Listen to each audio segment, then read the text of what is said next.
Chapter 46. Terjebak pesona Presdir dingin. Selepas mendapat penawaran mengenai panggilan kesukaan, akhirnya Jovin memilih untuk mendapat julukan Tuan Putri. Gadis kecil bersorak senang ketika para pelayan menyebutnya Tuan Putri.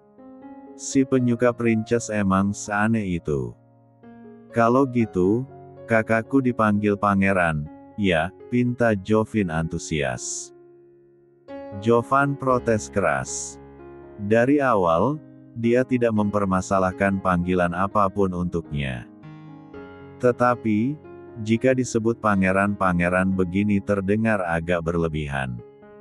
Sayangnya, Jovan lebih sayang ketenangan. Kalau ia menolak, sudah pasti Jovin akan kesal dan lebih banyak mengoceh. Alhasil, lelaki kecil itu diam saja dengan muka bersungut-sungut. Jessie spontan menutup mulut, wajah jengkel Jovan sangat menggemaskan. Jangan ketawa, Jess, jangan.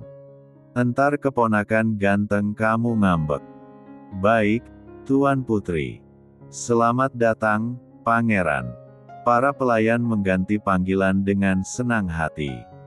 Melihat tawa Jovin yang menggema sembari bertepuk tangan riang membuat mereka bahagia. Syukurlah, Alvin menghubungi kepala pelayan dan memberitahukan bahwa tuan kecil dan nona kecil yang merupakan anak Raihan akan datang. Jadi, mereka bisa bersiap untuk menyambut walau tidak seluruhnya. Karena beberapa pelayan sudah terlelap karena kelelahan. Menyaksikan para si kembar yang seperti duplikat tuan muda mereka saja sudah membuat mereka yakin dengan segenap hati. Kedua anak itu memang benar pewaris keluarga Revalino. Karena merasa puas, Jovin dengan ceria berlarian mengelilingi mansion. Jovan memekik kaget, ia berteriak meminta sang adik untuk tidak berlari. Jovan tidak mau Jovin jatuh yang mengakibatkan suasana mansion jadi ricuh karena tangisannya. Plus, Jovan masih sayang nyawa. Mominya bisa mengamuk kalau tahu dirinya gagal menjaga Jovin. Kedua anak itu malah berlarian. Kesannya jadi semacam aksi kejar-kejaran. Jovin tertawa riang mengelilingi sofa dan Jovan mengejarnya di belakang. Reva menyuruh para pelayan beristirahat karena jam kerja telah usai. Seluruh pelayan yang ada membungkuk hormat dan pamit undur diri. Jessie juga izin ke kamarnya untuk rehat. Ia tidak sanggup tertawa lagi. Ulu hatinya agak ngilu. Jovin masih terus berlari. Hingga tanpa sadar sebelah kakinya menginjak gaunnya sendiri.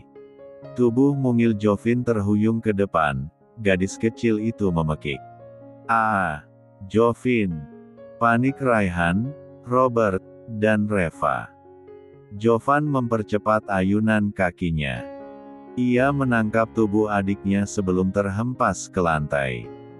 Jika Jovin menghela napas lega karena tidak jadi jatuh, Jovan malah meringis merasakan kakinya yang salah posisi. Adek nggak apa-apa, kan? Tanya Jovan khawatir. Jovin menggeleng pelan dengan air muka menyesal. Reva menghampiri cucunya dan memeriksa kondisi Jovin. Ada yang sakit, sayang? Enggak, Grandma. Maaf, Jovin nggak dengerin kakak. Mata bulat berwarna ungu itu mengembun. Ia menatap sang kakak yang mengulas senyum kecil. Ya udah, sekarang ganti baju sana. Pasti gerah, suruh Jovan. Kali ini Jovin menurut tanpa membantah lagi. Ia pergi dari ruang tamu menuju sebuah kamar ditemani oleh Reva. Sepeninggalan Jovin, Jovan terduduk lemas di lantai. La menyentuh kakinya yang ngilu. Kenapa, nak? Tanya Robert khawatir. Kaki Jovan kayaknya terkilir, Grandpa. Robert terkejut sesaat. Ia dengan sigap membopong Jovan duduk di sofa. Raihan pun turut mendekat dan memeriksa kaki putranya. Yang ini sakit. Kok nggak hati-hati sih, Jovan? Omel Raihan memijat pelan kaki putranya. Jovan meringis. Iya, Dedi, maaf. Walaupun khawatir, diam-diam Raihan merasa bangga dengan perangai Jovan. Lelaki kecil ini rela berkorban demi menyelamatkan adiknya yang hampir jatuh. Cara Agila mendidik pasti begitu hebat hingga sosok sekecil ini mengerti arti tanggung jawab. Jaga adik, boleh. Tapi, harus hati-hati, San. Dedi nggak mau kamu terluka kayak gini, nasihat Raihan lembut. Iya, Dad. Jovan akan ingat pesan Dedi, balas Jovan seraya menggenggam tangan Robert lebih kencang. Pijitan Raihan membuat kakinya sakit. Udah mendingan belum? Tanya Raihan. Jovan menggerakkan kakinya ke kanan kiri. Lumayan, Dad. Thank you. Tapi, jangan kasih tahu Jovin, ya. Kenapa? Tanya Robert. Jovin itu mirip Mommy, Grandpa. Kalau ada yang sakit sedikit, langsung panik sampai bawa dokter. Kan, cuma terkilir biasa. Jovan gak mau Jovin sampai panggil ambulans nanti. Jelas Jovan yang hafal betul karakter adiknya bagaimana. Pernah suatu hari Jovan tak sengaja menghirup asap. Alhasil, ia terbatuk-batuk hingga tiba di rumah. Agila dan Jovin langsung panik tak terkira. Mereka tanpa segan bersepakat membawa Jovan ke rumah sakit untuk mendapat pemeriksaan menyeluruh. Dan, Jovan. Dia cuma bisa pasrah digotong ke sana-sini. Raihan terkekeh pelan. Mereka gitu, kan, karena khawatir. Jovan juga tahu, Dedi. Tapi, kalau berlebihan kayak gitu namanya lebay bin aneh. Masa ia terkilir doang sampai dibawa ke dokter bedah dan dokter khusus tulang? Udah kayak sekarat tahu nggak? Dumel Jovan mengeluarkan unek-unek yang terpendam. Robert dan Raihan tergelak. Kedua lelaki berbeda generasi itu mengangguk setuju untuk tidak memberitahu Jovin. Yang penting Jovan tidak apa-apa. Mau ganti baju? Tawar Robert. Boleh. Si kembar selesai mengganti tuxedo juga gaun mereka dengan piyama. Warna pink dan biru polkadot yang keduanya kenakan benar-benar membuat Raihan gemas. Dedi, seru Jovin riang seraya menghambur ke pelukan Raihan yang juga telah mengganti pakaiannya menjadi lebih santai. Hari ini, Jovin bobo sama Dedi, Raihan mengangguk setuju. Ia menciumi pipi cubi putrinya hingga terkikik geli. Jovan tak mau kalah. Lelaki kecil itu berpenampilan lucu dengan piyamanya. Berbeda dengan sang adik, figur kakak itu duduk tenang sambil bermanja ria dengan ke grandmanya. Jovan tidur sama grandma mau? Tanya Reva. Mau dong. Jovan tersenyum lebar. Reva ikut terkekeh entah kenapa. Robert yang berada di sebelah istrinya mengulas senyum bahagia. Suasana mansion seketika berubah dengan kehadiran si kembar. Tidak ada lagi kekakuan, yang ada celoteh manis dari Jovin. Tidak ada lagi wajah cemberut, yang ada senyum lebar menular dari Jovan. Grandma bisa nyanyi lagu tidur nggak? Tanya Jovin. Lagu tidur. Ulang Reva. Sedetik kemudian, wanita itu meringis mengingat suara emasnya yang selalu sukses memekakkan telinga. Grandma nggak bisa nyanyi, sayang. Jovan terkikik melihat raut panik grandmanya. Kalau Grandpa. Enggak, jawab Robert cepat. Berarti malam ini nggak ada yang nyanyi lagu tidur buat Jovin? Tanya Jovin cemberut. Apa Momi sering nyanyi buat kalian, Giri? Tanya Raihan. Iya, Dedi. Momi sering nyanyi buat kami, jawab Jovin. Suara Momi bikin ngantuk soalnya. Udah kayak obat bius, celetuk Jovan mengumpamakan suara Agila yang memang semerdu itu. Makanya, Jovin sekarang memiliki suara emas hingga gadis kecil itu sukses meraih banyak piala kejuaraan. Der. Jovan melirik ke arah tabletnya yang tergeletak di meja. Ada panggilan dari Ayla. Assalamualaikum, Momi, kata Jovan mengangkat panggilan. Waalaikumsalam. Kok, belum tidur, sih? Ini mau tidur, Mom, cicit Jovan yang takut Agila marah. Pasalnya, wanita itu sangat tidak suka jika si kembar tidur larut malam. Bagaimanapun, Jovan dan Jovin merupakan anak yang dalam masa pertumbuhan. Mereka butuh istirahat yang cukup. Agila menghela napas sejenak. Jovin mana? Adek sama Dedi, Mom, jawab Jovan melirik Jovin yang duduk di pangkuan Raihan. Taruh tablet di meja, buat posisi tidur, Momi nyanyiin lagu tidur dari sini. Senyum Jovan merekah. Ia buru-buru meletakkan tabletnya di atas meja usai menyalakan mode speaker dengan volume paling full.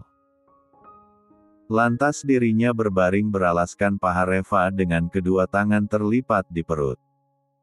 Jovin pun ikut berbaring berbantalkan paha Raihan.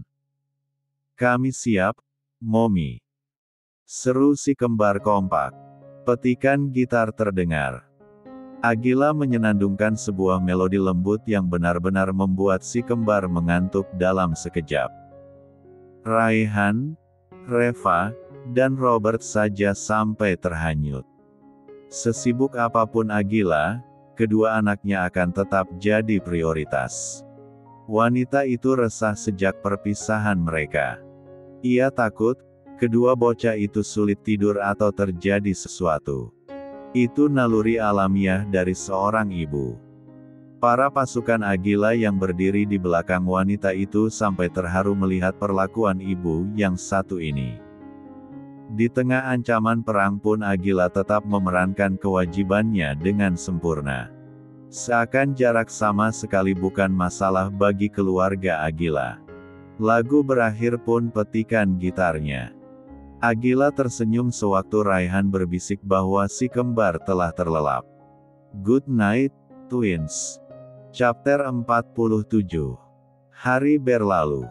Seluruh anggota keluarga Revalino terlelap sepanjang malam dengan hati bahagia. Reva senang bisa memeluk Jovan yang dengan tenang tidur diapit olehnya dan Robert. Pun dengan Raihan yang mendapat pelukan erat dari putrinya sepanjang malam. Ini seperti mimpi yang jadi nyata.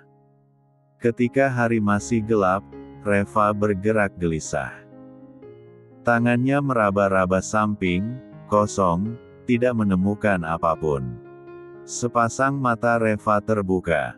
Wanita itu resah menyadari Jovan tidak ada di posisi. La menoleh ke sana-sini, mencari sosok cucunya yang entah di mana. Termasuk kamar mandi juga tidak lupa dicek. Apa kejadian kemarin cuma mimpi? Reva takut.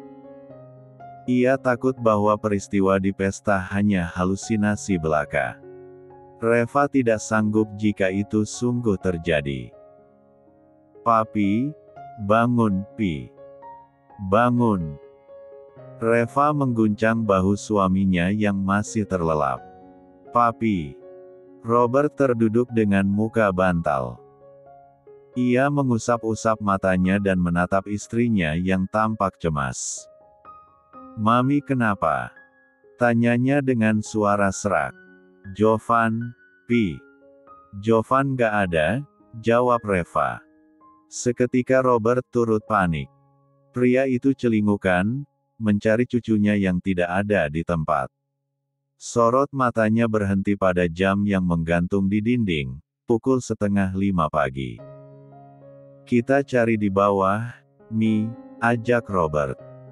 Reva mengangguk setuju. Sepasang suami istri itu keluar dari kamar. Bertepatan dengan Raihan yang juga keluar dari biliknya.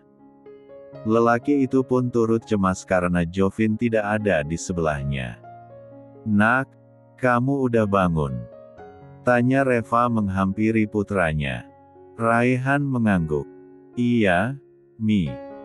Rai kaget Jovin nggak ada di kamar. Di kamar mandi juga nggak ada. Reva menggigit bibir bawahnya gelisah. Kemana kedua cucunya pergi? Tidak mungkin, kan, kejadian semalam hanya mimpi.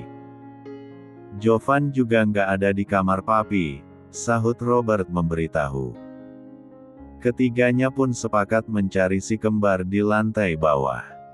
Setiap pelayan yang berpapasan ditanyai. Namun, mereka menjawab tidak tahu. Hingga akhirnya ada satu pelayan yang mengatakan bahwa dirinya tahu tuan kecil dan nona kecilnya di mana. "Pangeran dan Tuan Putri ada di kamar tamu sebelah sana, Nyonya, Tuan," jawab pelayan tersebut. Walaupun ketiganya dilanda kebingungan, mereka tidak memedulikannya sejenak. Yang harus mereka pastikan terlebih dahulu adalah keberadaan si kembar. Ketiganya pun bergegas menuju kamar tamu yang dimaksud. Sai, Reva, Robert, dan Raihan tertegun menonton pemandangan di depan. Entah bagaimana, hawa hangat merasuki hati ketiganya. Ternyata benar si kembar ada di kamar itu. Jovan dan Jovin tengah bersujud, salah satu gerakan dalam salat. Dengan Jovan sebagai imam, Jovin menirukan gerakan sang kakak duduk tasyahud akhir. Setelah membaca doa sesuai bagian, Jovan melakukan gerakan salam diikuti oleh adiknya. Belum selesai di sana, keduanya berzikir. Lanjut berdoa, berharap bahwa kebersamaan mereka dengan keluarga besar tidak pernah terpisahkan lagi. Reva yang mendengar sampai menangis haru mendengar doa tulus kedua anak itu. Salat selesai. Jovin menyalami kakaknya, dibalas dengan kecupan penuh makna oleh Jovan di kening Jovin. Tindakan kecil yang sejak lama Agila tanamkan pada mereka. Mereka selesai menunaikan ibadah salat subuh. "Oh, Dedi, Grandpa, Grandma, kok di sini sih?" heran Jovin.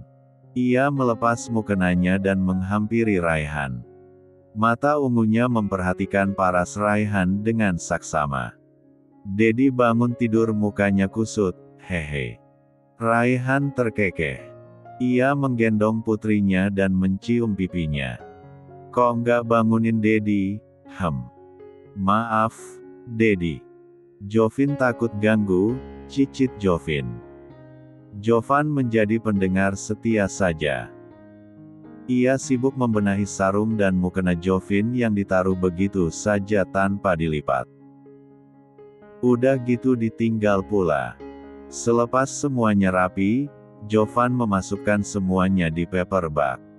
"Yang pagi-pagi manja, bisanya pamer doang," sindir Jovan keras. Jovin melirik kakaknya sinis. "Sirik aja bisanya. Yang satu lupa lagi kalau anaknya dua, nggak satu doang," sindir Jovan lagi. Ia menatap Raihan jengkel yang malah tertawa gemas. Mau tak mau, Robert dan Reva ikut tertawa.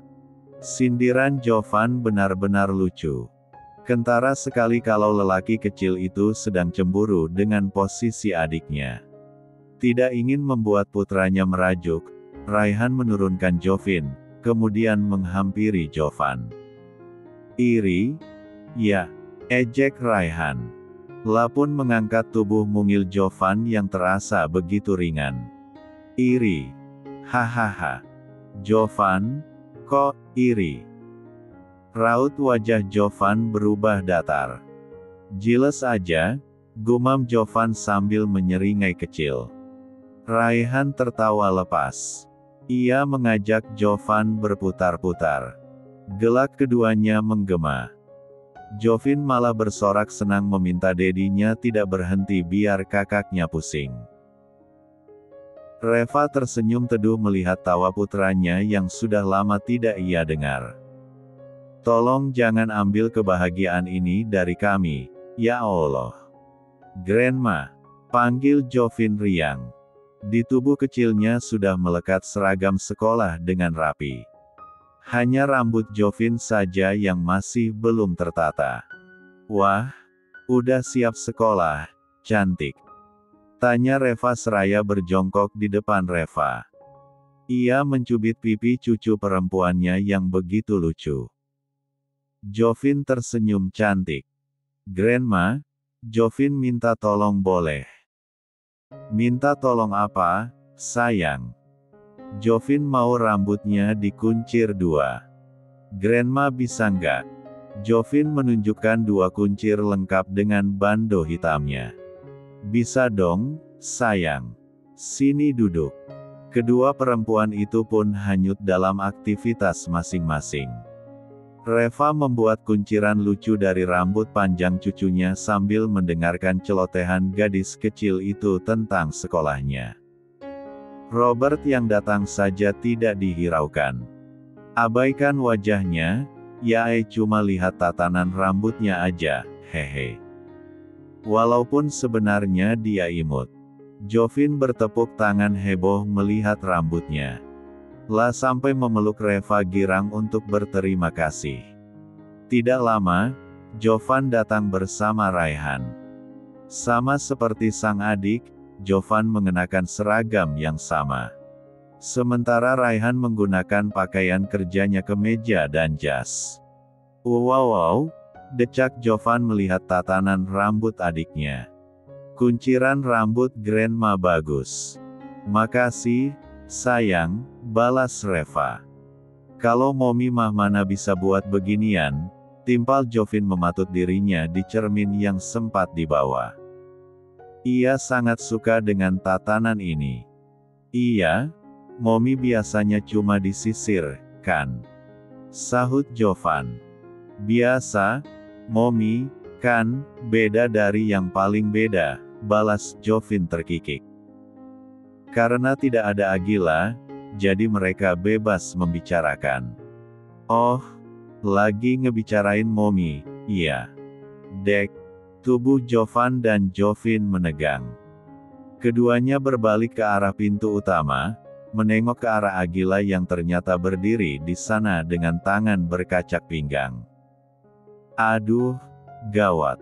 Iblis betina datang," pekik Jovan dan Jovin kompak. Sedetik kemudian, keduanya membekap mulut menyadari bahwa bibir mungil mereka telah berkhianat. "Momi, iblis betina." Akila menatap kedua anaknya tajam. Sebelah sudut bibirnya tertarik ke atas, tersenyum miring. Wah, ternyata ada yang pengen dihukum, nih." Chapter 48. Suasana ruang makan mansion sedikit banyak agak mencekam, ya. Jovan dan Jovin sampai berkeringat dingin, loh. Sesekali mata bulat mereka melirik ke arah sang Momi yang masih melayangkan sorot tajam menghunus. Serem. Semua ini gara-gara kedatangan Agila yang tiba-tiba sampai mendengar gosipan si kembar pasal Mominya. Biasalah, Jovan sama Jovin, kan, tidak mau disalahkan. Robert, Reva, Raihan, dan Jessie cuma bisa pasrah sekaligus penasaran. Apa interaksi antara ibu dan anak itu memang selalu seperti ini? Unik sekali. Para pelayan yang bertugas melayani sampai ikut-ikutan tegang. Kenapa Pangeran dan Tuan Putri terlihat lucu sekali ketika tengah gelisah, galau, dan merana begini? Wah, Dek, kok rasanya gerah, ya. ucap Jovan tiba-tiba. Tangan kecilnya membuat gerakan mengipas-ngipas badannya. Jovin yang mengerti kode kakaknya langsung mengusap dahinya yang kering mendramatisir saja diamah. Iya, nih, Kak. Panas banget, aduh. Agila tahu anak-anaknya hanya berakting. Mereka hanya sedang mencoba untuk kabur dari ruang makan ini. Personel yang melihat cuma bisa geleng-geleng. Raja dan Ratu Drama sedang beraksi. Ke dapur, yuk, kakak mau minta dibuatin jus. Nih, biar segar, ajak Jovan mengedipkan sebelah matanya. Jovin mengangguk setuju. Seketika kedua bocah berbeda gender itu berlari terbirit-birit meninggalkan ruang makan. Si kembar benar-benar merasa tertekan dengan aura kesinisan momi mereka.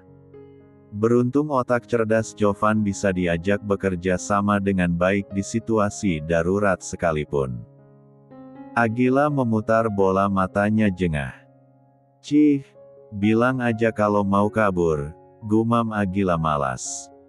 Ia melahap makanan di piringnya dengan keras, menunjukkan bahwa dirinya tengah dirudung rasa kesal yang mendalam. Sebegitu galaknya dia, kah, sampai si kembar menyebutnya iblis betina. Kalau aku iblis betina, berarti mereka anak iblis dong. Gumam Agila menyadari sesuatu. Detik berikutnya, seringaian jail terpasang di bibir wanita itu. Ia menepuk tangannya heboh dan berdiri dari duduk. Saya pamit sebentar, Nyonya, Tuan. Tanpa menanti balasan dari siapapun, Agila bergegas keluar mansion. Yang lainnya cuma bisa menatap bingung, ada apa dengan ibu dari dua anak itu. Jessie baru tahu ada yang beginian, Mi, celetuk Jessie.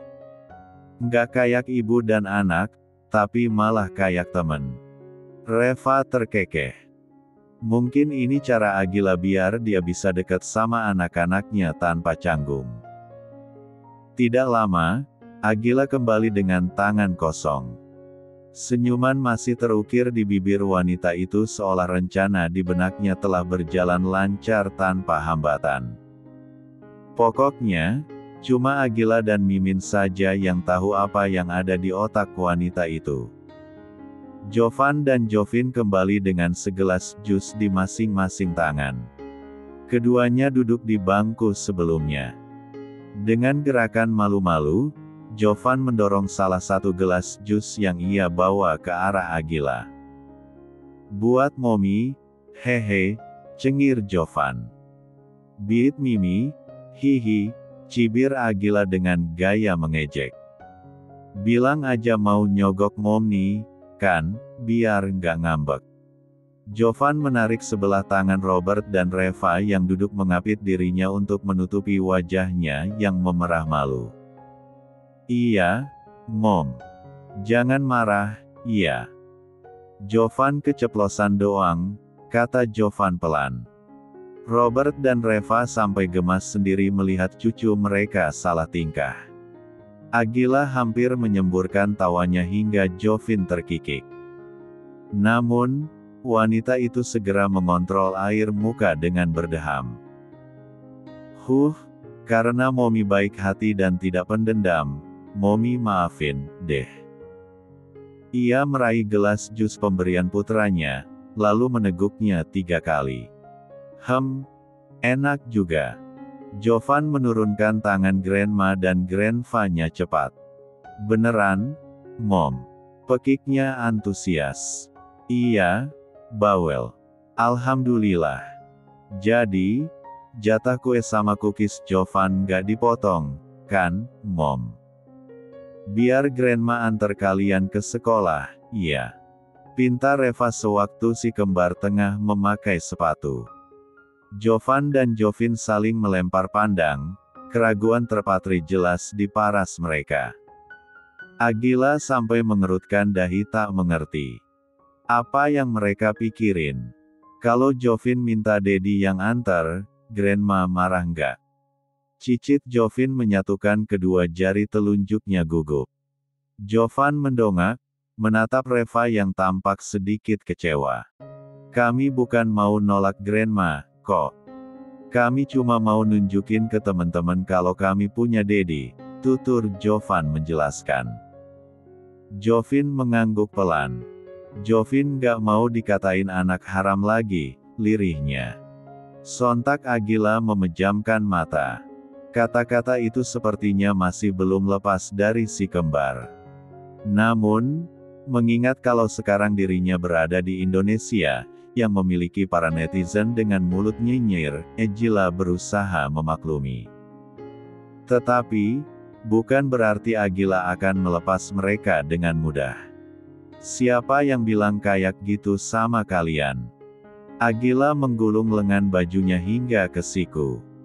Tunjukin ke Momi sekarang, biar Momi hajar. Melihat ekspresi lucu Agila membuat si kembar agak terhibur. Keduanya tertawa pelan. Sayangnya, Agila itu benar-benar marah, bukan pura-pura. Begitupun dengan Robert dan Reva. Sepasang suami istri itu juga terlihat geram. Siapa orangnya, nak? Biar Grandpa balas dia, ucap Robert menggebu-gebu. Reva mengangguk setuju. Grandma pasti buat mereka jera. Sebutin namanya, sayang. Jovan dan Jovin tersenyum. Mereka tidak menjawab, hanya memperlebar cengiran. Sebenarnya si kembar tidak pernah mempermasalahkan julukan itu karena tidak punya alasan yang logis untuk membantah. Akan tetapi, sekarang situasinya berbeda. Raihan sudah berada di sisi keduanya. Oke, Dedi yang antar kalian, ucap Raihan mengakhiri keributan ini. Kalian pakai sepatu dulu, ya. Dedi mau ngomong sama Momi. Jovin mengangguk senang, sementara Jovan masih harus menengok ke arah Agila yang terlihat tenang-tenang saja. Entah telepati macam apa yang mereka punya, Jovan terlihat manggut-manggut usai memandang lama sang Momi. Raihan membawa Agila keluar mansion, jauh dari orang-orang. Lelaki itu tak ingin pembicaraan mereka didengar. Ada apa, Tuan? Tanya Agila ingin tahu alasan tuan muda menggiringnya kemari. Raihan berdecak. Jangan panggil aku tuan muda lagi, Oil. Lah. Terus. Raihan, panggil Rai. Agila mengerjap-ngerjapkan matanya beberapa kali. Panggil Rai. Beonya tak yakin. Raihan tersenyum cerah. Iya. Gitu lebih baik. Lagian, sikap kamu ke aku juga nggak ada hormat-hormatnya, kan? Iya, sih. Agila manggut-manggut. Oke, Raihan. Tersenyum tampan. Raihan senang mendengar namanya disebut oleh bibir tipis menggoda itu. Rasanya semakin lama, jantungnya kian berdebar acap kali berada di dekat Agila. Raihan benar-benar jatuh dalam pesona seorang Alzena Agila Jonesa. Oh, ya, tadi kamu ngapain bawa aku ke sini? Tanya Agila dengan bahasa non-formalnya. Ayo kita menikah, Oil. Hei, Agila cengo. Ulang, Rai, ulang lagi. Ayo, kita menikah, Agila. Gemas Raihan. Wedding, mari, nikah, kawin. Wah, menikah. Sama kamu.